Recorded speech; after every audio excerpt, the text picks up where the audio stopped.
Hello बच्चों, स्वागत है आपका हमारे यूट्यूब चैनल पर। मेरा नाम है आनंद यादव और हम पढ़ रहे हैं क्लास 10th का मैथ, जिसमें हमारा अध्याय 2 चल रहा है बहुपद। बहुपद का हमने लेक्चर 1 कंप्लीट कर लिया है। आज की क्लास में हम लेक्चर 2 देखने वाले हैं।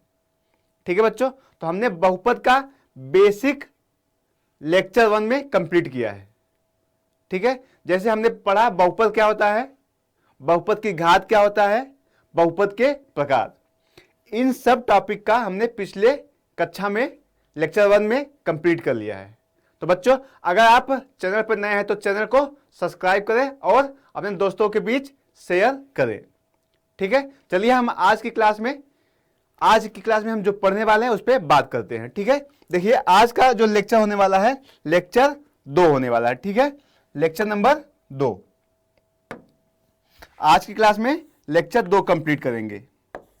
ठीक है, जिसमें हम क्या पढ़ेंगे, बहुपद के शून्यक क्या होते हैं, शून्यक और गुणांकों में संबंध क्या होता है, इनके बारे में आज की क्लास में चर्चा करेंगे। ठीक, चलिए देखिए अभी तक हमने क्या क्या पढ़ा था। बहुपद क्या होता है, तो एक ऐसा बीजी व्यंजक जिसके बहुत सारे व्यंजक हो और चर के पावर क्या हो, एक पूर्ण संख्या हो, उसे हम कहेंगे बहुपद। ठीक है, बहुपद हो गया था।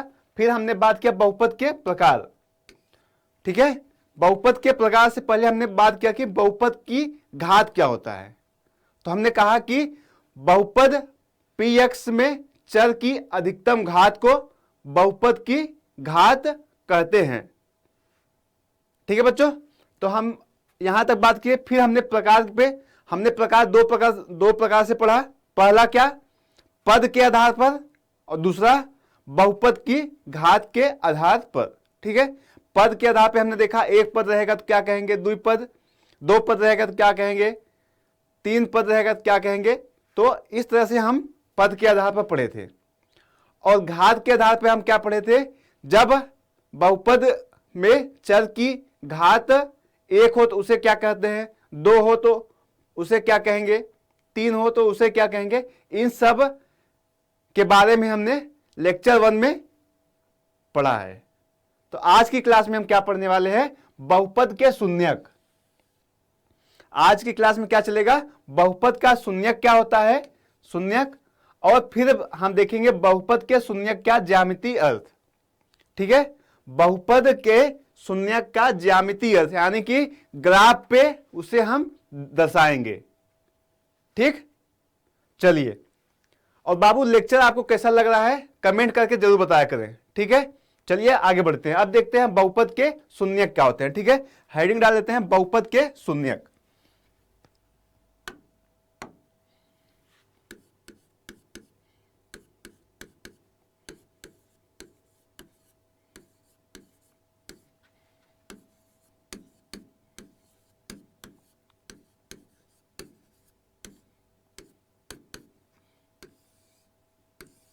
तो बहुपद के शून्यक के बारे में है आज की क्लास में हम बात करने वाले हैं। ठीक है, चलिए शून्यक के बारे में देखते हैं। जैसे मान लीजिए कोई बहुपद px है। ठीक है, कोई बहुपद px है। ठीक है, अब एक वास्तविक संख्या है a, एक क्या है, वास्तविक संख्या a है। ठीक है, यहां लिखते हैं, जैसे मान लीजिए बहुपद क्या है, px है। ठीक है, बहुपद क्या है, px।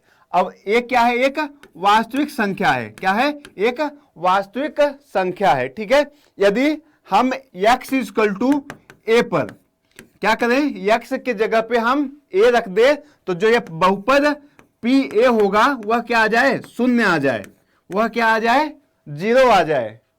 ठीक है, उसे हम क्या कहेंगे, बहुपद के शून्यक। या ऐसे बोल सकते हैं कि बहुपद px में x इक्वल टू a रखने पर यदि बहुपद का मान 0 आ जाता है तो उसे हम कहते हैं बहुपद का शून्यक। तो समझ में आया बाबू, बहुपद का शून्यक क्या होता है, बहुपद का वह मतलब x का वह मान जिस पर बहुपद क्या आ जाए, 0 आ जाए, बहुपद का मान 0 हो जाए, उसे हम कहेंगे बहुपद का शून्यक।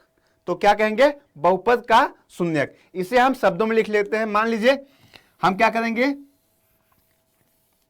a कोई वास्तविक संख्या है। ठीक है, यहां लिख लेते हैं a कोई वास्तविक संख्या है।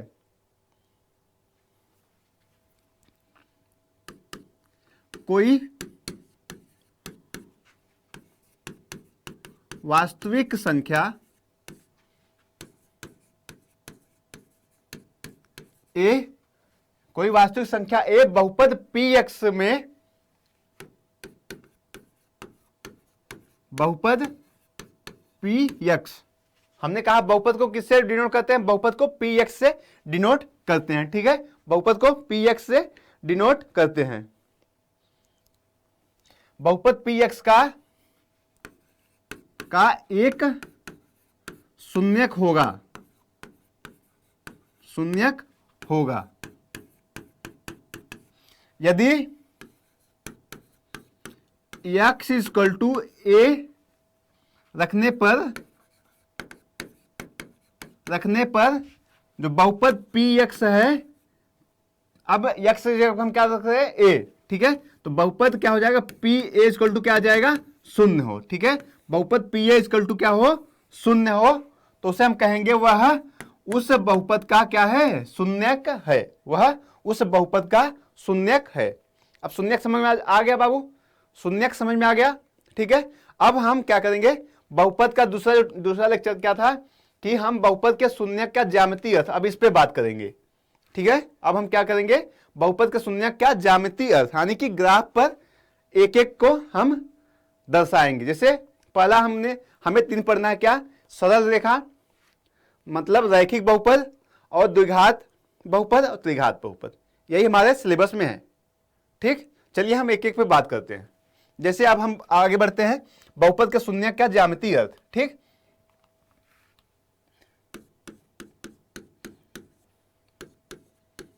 बहुपद के शून्यक का ज्यामितीय अर्थ,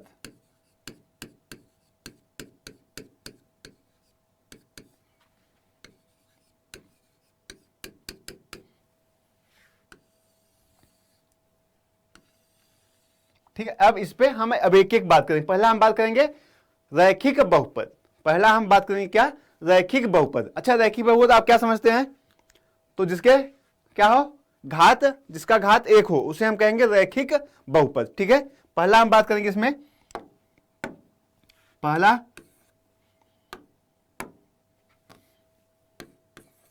रैखिक बहुपद,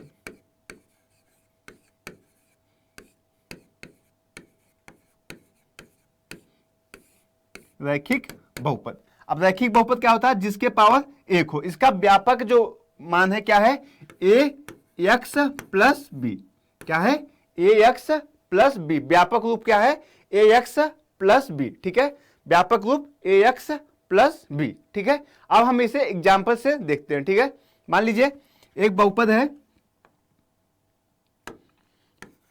px, मान लीजिए क्या है, एक बहुपद क्या है px है, तो इसे हम क्या करेंगे, एक बहुपद px इक्वल टू क्या दिया है, x प्लस 2, क्या दिया है, x प्लस 2 दिया है, ठीक है। अब हम क्या करेंगे, इसे हम y इक्वल टू मान लेते हैं, y equal to x plus 2। अच्छा, अब यहां बताइए x और y क्या है, x और y क्या है, तो बाबू x और y क्या है, चर राशि है, क्या है, चर राशि है, और दो क्या है, दो अचर राशि है, ठीक है, ठीक। अब देखिए चलते हैं, ठीक है, अब एक एक मान रखते हैं। जैसे हम यहां देख लेते हैं x और y मान रखेंगे, ठीक है। इसमें जब हम x इक्वल टू 0 रखें, जब हम क्या करें x इक्वल टू 0 रखते हैं तो y का मान क्या आ जाएगा, 2 आ जाएगा, y का मान क्या आ गया, 2 आ गया, ठीक है, y का मान 2 आ गया, ठीक। अब देखिए अगर हम x इक्वल टू 1 रखें, x इक्वल टू 1 रखते हैं तो y का मान क्या आ जाएगा, 3 आ जाएगा, y का मान 3, ठीक है।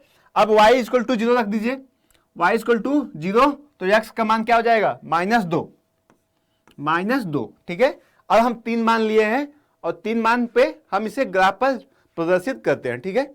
ग्राफ पर क्या करेंगे, इसे हम प्रदर्शित करेंगे, ठीक। चलिए ग्राफ देखते हैं, ये दिख रहा है ना, ठीक है। ग्राफ पे देखते हैं, ये क्या है, x एक्सिस है, x अक्ष, और ये y अक्ष, ठीक है, क्या है, y अक्ष। इधर क्या हो जाएगा, x dash x y dash x, नीचे वाई डैश एक्स। ठीक, अब देखिए हम इसको लेते हैं 1.1 2 3, ये क्या है पॉइंट, मूल बिंदु है तो क्या है 0 है। ठीक है, इधर -1 -2 -3। ठीक है, इसी तरह ऊपर से 1 2 3। ठीक है, इधर भी 1 2 -1 -2 -3। ठीक है, चलिए अब देखते हैं हम क्या कर रहे हैं। एक्स देखिए, अब एक्स वाई इसका कोड देखिए, x equal to 0 y equal to 2। अब यहाँ से देखिए कहाँ है, एक्स इक्वल टू 0 हो गया, वाई इक्वल टू 2 यहाँ आ जाएगा। ठीक है, यहाँ कट करेगा। ठीक, यहाँ कट करेगा। ठीक है, अब देखते हैं दूसरा, x equal to 1 x equal to 1 y equal to 3। जब हम एक्स इक्वल टू 1 रखते हैं, ये है, ठीक है, एक्स का पाए 1 और वाई इक्वल टू 3, तो यहाँ कटेगा कहीं, तो ये क्या आ जाएगा, यहाँ कट जाएगा। ठीक है, यहाँ मान लीजिए इसे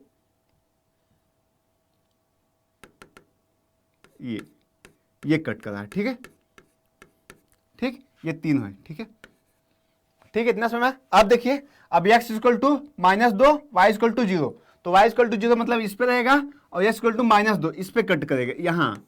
ठीक है, यहाँ कट करेगा। ठीक, अब इसे हम लाइन खींचेंगे तो एकदम सीधी रेखा आएगी। ठीक है,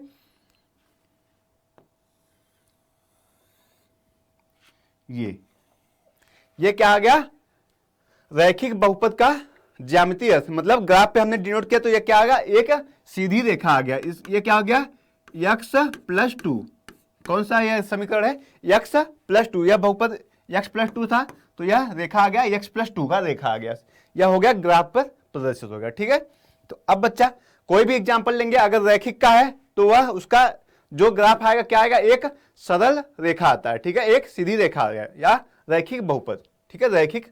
ठीक है, अब इसका जो क्या होगा, शून्यक क्या होगा, तो x अक्ष पर जहां जहां कट करेगा वही उसका शून्यक हो जाएगा। तो x अक्ष पर केवल एक जगह कट कर रहा है, क्या कर रहा है, केवल एक जगह कट कर रहा है। ठीक है, तो एक जगह काट रहा है तो इसका क्या शून्यक होगा, केवल एक शून्यक होगा। ठीक है, तो रैखिक बहुपद का जो शून्यक होता है केवल एक होता है। ठीक है, रैखिक बहुपद का शून्यक क्या हो जाएगा, केवल एक होगा। ठीक है, अतः जब देखिए यहां से बोल सकते हैं x अक्ष पर जो यह बिंदु 2 पर -2 पर कट कर रहा है वही इसका शून्यक हो जाएगा। क्या हो जाएगा, वही इसका शून्यक हो जाएगा। ठीक है, आगे बढ़े, लिख लेते हैं इसे, चलिए लिख लेते हैं। ठीक, लिख लेते हैं,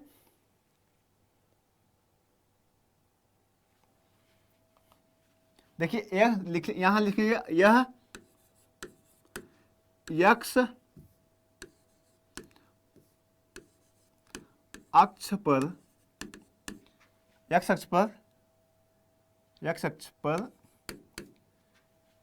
कट करता है, ये केवल एक x अक्ष के केवल एक बिंदु पर कट करता है, x अक्ष के केवल एक बिंदु पर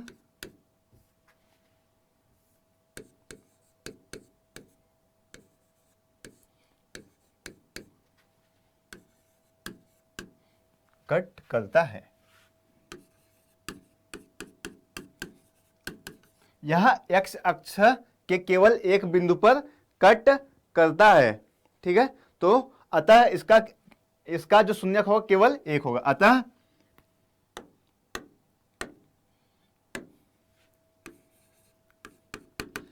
केवल एक शून्यक होगा। क्या होगा, केवल एक शून्यक होगा। क्या होगा, x इक्वल टू -2, यही इसका शून्यक होगा। ठीक है, यही इसका क्या हो जाएगा, शून्यक हो जाएगा। ठीक है, ठीक है बाबू, समझ में आया। अब यहां से क्या निकल के आया, आप देख सकते हैं कि जो रैखिक बहुपद का जो शून्यक होता है, अधिकतम शून्यक केवल एक होता है। ठीक है, क्योंकि यह केवल एक अक्ष पर कट कर रहा है, केवल एक बिंदु पर x अक्ष को कट करता है, यही हो जाएगा इसका शून्यक। ठीक है, तो रैखिक बहुपद का शून्यक कितना हो सकता है, अधिकतम केवल एक हो सकता है। ठीक, आगे बढ़ते हैं, हम दूसरा देखते हैं। दूसरा यहां से लिख सकते हैं अधिकतम शून्यक केवल एक होगा। ठीक है,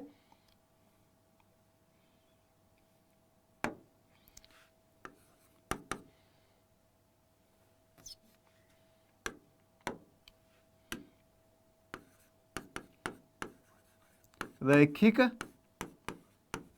बहुपद का अधिकतम शून्यक केवल एक होगा, एक होगा। ठीक है, इतना समझ में आ गया। अधिकतम शून्यक कितना होगा, केवल एक होगा। ठीक है, अब दूसरा बात करते हैं। ठीक है, दूसरा हम क्या देखेंगे, दूसरा हम देखेंगे द्विघात बहुपद का। द्विघात बहुपद, अब द्विघात बहुपद क्या होता है, जिसके पावर 2 हो, वह बहुपद जिसके चर के अधिकतम पावर क्या हो, 2 हो, उसे कहेंगे द्विघात बहुपद। ठीक है, हम दूसरा बात करते हैं द्विघात बहुपद। द्विघात बहुपद, द्विघात बहुपद। अब इसका जो बहुपद का क्या आया था, यह क्या होता है, एक सरल रेखा होता है। ठीक है, सरल रेखा।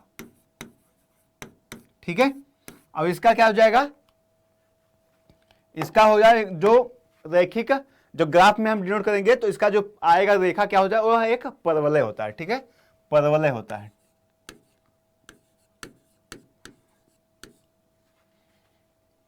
ठीक है, अब इसका जो व्यापक रूप है क्या है, A X square plus B X plus C, यह इसका क्या है, व्यापक रूप है। ठीक है, अब एग्जाम्पल लेते हैं, उसी से हम सॉल्व करेंगे। ठीक है, एग्जाम्पल ले लेते हैं। मान लीजिए एक बहुपद है P x equal to 2x square plus x minus 3। ठीक है, क्या हमने एग्जाम्पल लिया, 2x square plus x minus 3। ठीक है, इसे हम y इक्वल टू मान लेते हैं, y equal to 2x square plus x minus 3। ठीक है, अब हम x और y का मान निकालेंगे। ठीक है, यहां देखिए x y क्या है, x y क्या है, चर राशि है। ठीक है, x y क्या है, चर राशि है। ठीक है, और 3 क्या है, अचर राशि, अचर राशि है। ठीक है, अब आगे बढ़े, अब तो आगे बढ़ते हैं। ठीक है, अब देखिए x और y,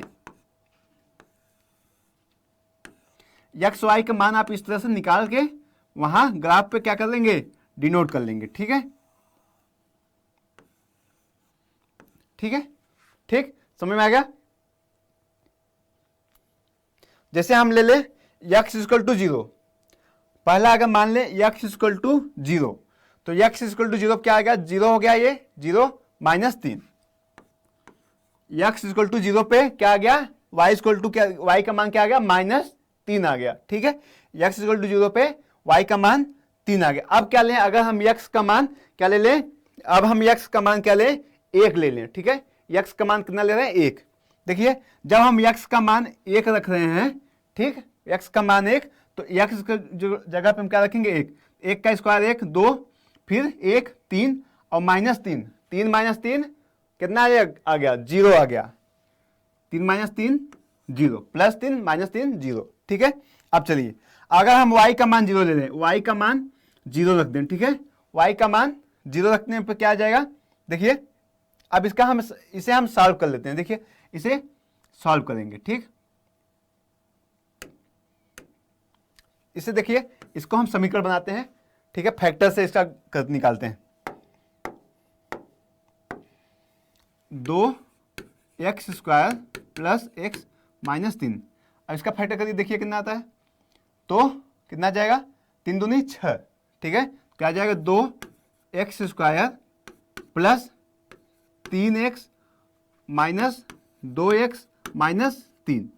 देखिए 3x में से 2x घटाएं, कितना आ जाएगा, x आ जाएगा ना, प्लस x आ जाएगा। ठीक, अब देखिए यहां से कॉमन क्या हो जाएगा, कॉमन क्या हो जाएगा, x कॉमन हो जाएगा। कॉमन समझ रहे हैं, दोनों में जो समान है, ठीक है। तो एक यहाँ 2 बार है x, यहाँ 1 बार है, तो एक x बाहर निकल जाएगा। तो कितना बचा 2x प्लस 3 माइनस यहाँ से क्या कॉमन लेंगे, कॉमन क्या मिल रहा है 1 मिल रहा है, 2 गुणे 1 3 गुणे 1, तो 1 दोनों में क्या है उभयनिष्ठ बाहर निकल जाएगा। तो 1 हमने कॉमन ले लिया। अब क्या बचा 2x प्लस 3, प्लस कैसे आया, हमने माइनस क्या लिया है -1 लिया है, तो माइनस माइनस प्लस, फिर माइनस माइनस प्लस, माइनस का गुणा माइनस में करेंगे क्या आएगा प्लस आएगा, ठीक है। इतना आ गया, तो क्या आ गया 2x प्लस 3 एक कोष्टक में, एक कोष्टक में x माइनस 1, ठीक है। अब यहाँ x का मान क्या आ गया, x माइनस 1 इक्वल टू 0 कर दीजिए, तो x का मान क्या आ गया, एक बार 1 आ गया, और x का मान क्या आ जाएगा, x का मान क्या आ जाएगा -3/2, -3/2 आ गया। यहां से x का मान 2 निकल गया, एक और दूसरा -3/2। इतना समझ में आया, इतना समझ में आ गया। फैक्टर, ये गुणनखंड करना आपको आता है ना, गुणनखंड करना आता है, ठीक है, और कुछ नहीं, बस एक गुणनखंड किया, ठीक है। अब आगे बढ़े, अब इसका ग्राफ पे हम इसे प्रदर्शित करते हैं, ठीक है।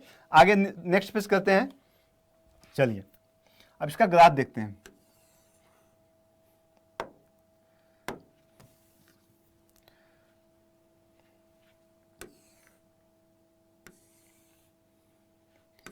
ये क्या है x अक्ष, ये क्या है y अक्ष, ठीक है, x डैश y डैश, ठीक है। इतना समझ में आया। अब रखते हैं, ये क्या है मूल बिंदु 0, फिर 1, फिर 2 3, इस तरह से -1 -2 -3 -1 -2 -3, ठीक है। यहाँ से 1 2 और 3, ठीक है। इतना समझ में। अब हम इसमें रखते हैं, पहला हमने क्या किया 0 जब लिया, x का मान 0 तो y का मान कितना -3, देखिए ये हो गया x का मान 0 तो y का मान कितना आ जाएगा, y का मान 3 आ गया, ठीक है, y का मान 3 आ गया। ये जब हमने 0 लिया तो y का मान 3 आ गया, ठीक। अब हम x का मान 1 ले रहे हैं तो y का मान 0, जब हम x का मान 1 ले रहे हैं ये हो गया तो y का मान 0 आ रहा है, ठीक है, ठीक है। एक यहाँ कट करा, ठीक है, फिर यहाँ, ठीक, तो इसे मिला दीजिए, देखिए और क्या कर रहा है, अब x का -3/2, -3/2 कहाँ आएगा, तो -3/2 कहाँ आ जाएगा, तो -3/2 इसके बीच में तो इस तरह से आपका परवलय आ गया, ठीक है। इसे आप स्केल्स करेंगे तो वो बड़ी ज्यादा सही आएगा, ठीक है, आप इसका कर सकते हैं। तो ये हो गया इसका परवलय, क्या हो गया द्विघात समीकरण का x मतलब ग्राफ पर डिनोट हो गया, ठीक है। अब इसके 3 कंडीशन बनते हैं, ठीक है।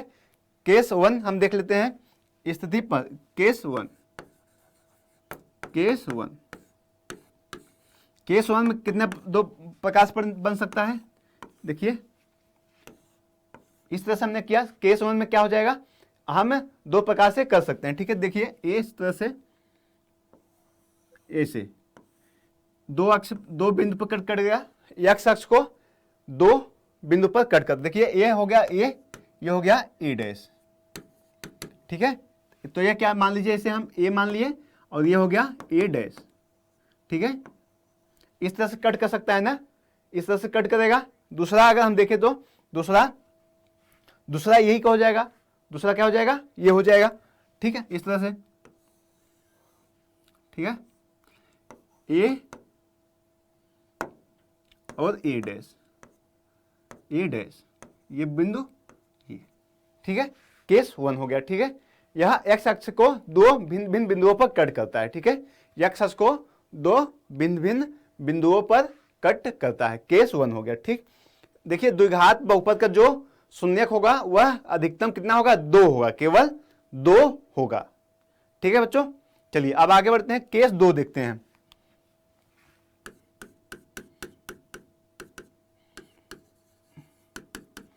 स्थिति 2 मतलब केस 2 मतलब स्थिति 2, ठीक है, स्थिति 2 पर हम बात करते हैं, ठीक है।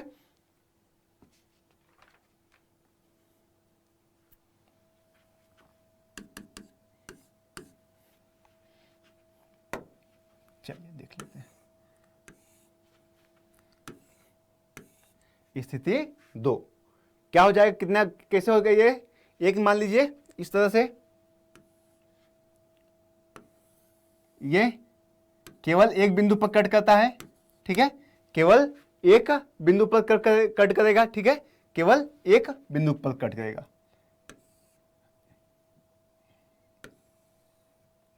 और दूसरा ये मान लीजिए क्या कर रहा है, केवल एक बिंदु पर कट कर रहा है, ठीक है, केवल एक बिंदु पर कट कर रहा है, ठीक है, ठीक, एक्स अक्ष को केवल एक बिंदु पर कट करेगा।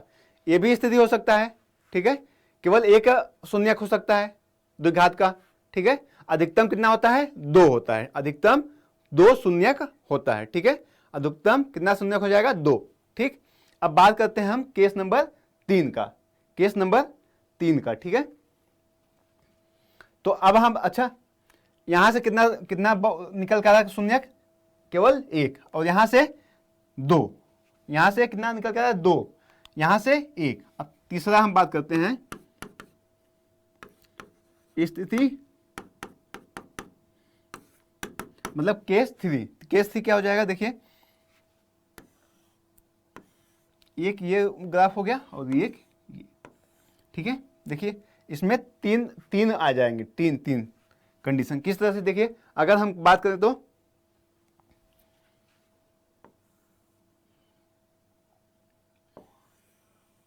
ये एक बिंदु हो गया, 2 बिंदु हो गया, 3, क्या हो गया, 1 2 3 हो गया, ठीक है, क्या हो गया, 1 2 3। अच्छा सॉरी गलत हो गया, ठीक है, ये क्या करेंगे, यह क्या है, त्रिघात बहुपद, देखिए त्रिघात बहुपद का हो जाएगा ना, त्रिघात बहुपद का हो जाएगा ये।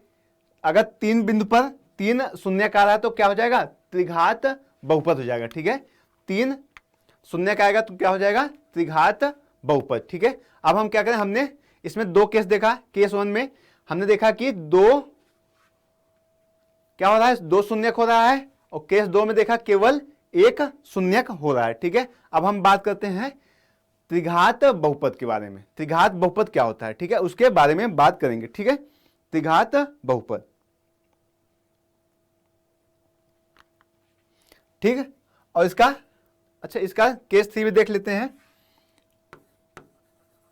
केस 3, कोई शून्यक नहीं हो सकता है ना, ये भी तो हो सकता है कि कोई शून्यक ना हो, क्या हो, कोई शून्यक ना हो, कोई शून्यक ना हो। अब कोई शून्यक ना होने का मतलब क्या है, कैसे बनेगा उसका ग्राफ, क्या हो जाएगा उसका ग्राफ, हो जाएगा क्या हो जाएगा उसका ग्राफ, ये हो जाएगा, ठीक है, ये पहला, ठीक है। दूसरा ये क्या है, कोई भी शून्यक हो रहा है इसमें कोई शून्यक निकल रहा है, नहीं निकल रहा है, ठीक है, इसमें कोई शून्यक नहीं होगा, ठीक है, कोई शून्यक नहीं होगा, ठीक। आगे बढ़ते हैं हम अपने त्रिघात बहुपद पे। तीसरा, त्रिघात बहुपद,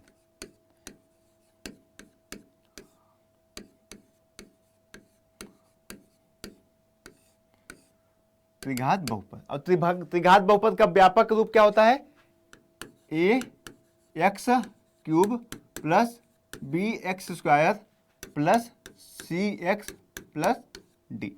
यह क्या है, इसका व्यापक रूप है, ठीक है, क्या है, इसका व्यापक रूप है, ठीक है, व्यापक रूप है। तो इसके जो अधिकतम शून्यक होंगे, इसके अधिकतम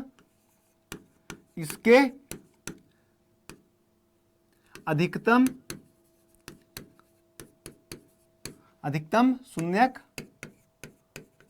3 होंगे,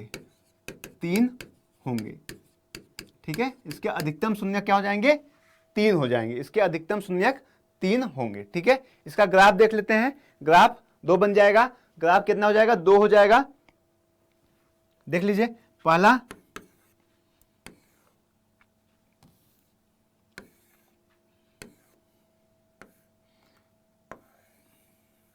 ये 1 बिंदु 2 3, ठीक है। दूसरा ये मान लीजिए, इसमें केवल ये केवल 1 बिंदु, ठीक है, ठीक है। तीसरा हम कहाँ यहाँ देख सकते हैं, दूसरा, ये दूसरा हो गया, ये हो गया तीसरा। तो इसमें क्या हो, तीसरा क्या हो जाएगा,